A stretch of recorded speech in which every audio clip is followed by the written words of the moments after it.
On a cold February morning in 1957, in a wooded area outside Philadelphia, a college student walking through Fox Hollow made a discovery that would haunt investigators for over 60 years. Hidden beneath a thicket, half covered by a torn cardboard box that once held a bassinet, lay the body of a young boy. He was no older than 6. His body showed signs of severe malnutrition and repeated abuse, scars old and new layered across his small frame. He had been bathed and dressed before being discarded, as if someone wanted him to be found, but never wanted him to be known. Police canvassed the area for days. They distributed flyers with his photograph to over 400,000 homes across Philadelphia. They printed his face on gas bills. They even embalmed his body and put him on public display at a police training academy, hoping anyone, would recognize him. No one ever did.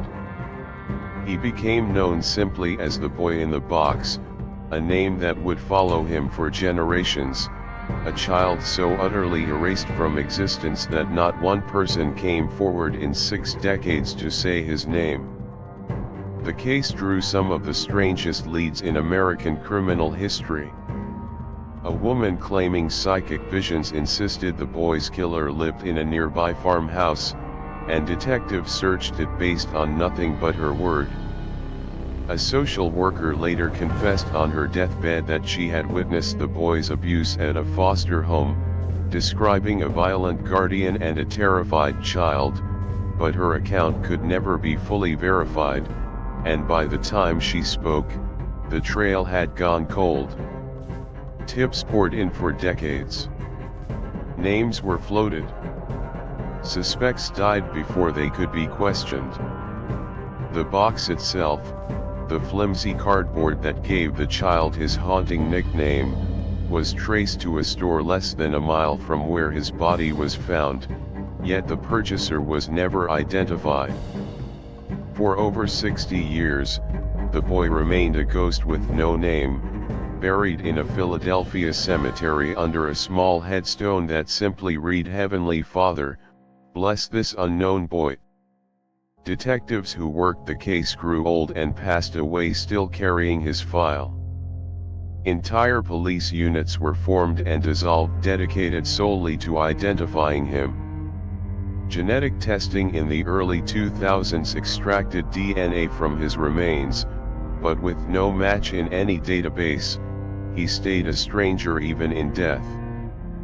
Then, in December 2022, using advanced genetic genealogy, the same forensic technique that helped catch the Golden State Killer, investigators finally gave him back his name. He was Joseph Augustus Zarelli, born in 1953, and he had living relatives who had no idea he existed, no idea he had died, and no idea he had spent 65 years in an unmarked grave known only as an unknown boy. His identity was confirmed. His family was found. But the person who ended his life, who beat him, starved him, and left him in the woods wrapped in a bassinet box, has never been identified. No arrest has ever been made. No confession has ever held up. The Philadelphia Police Department has explicitly stated the case remains open, and detectives continue pursuing leads even now. What makes this case different from most unsolved murders is not just the mystery of who did it, but the mystery of who he was allowed to become.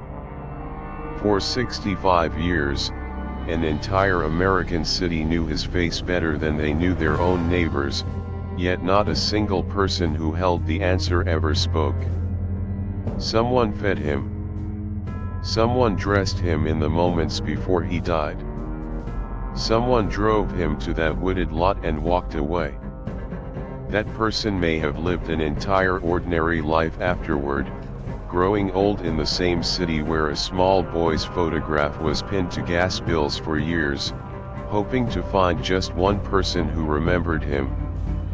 Joseph Augustus Zarelli finally has a name.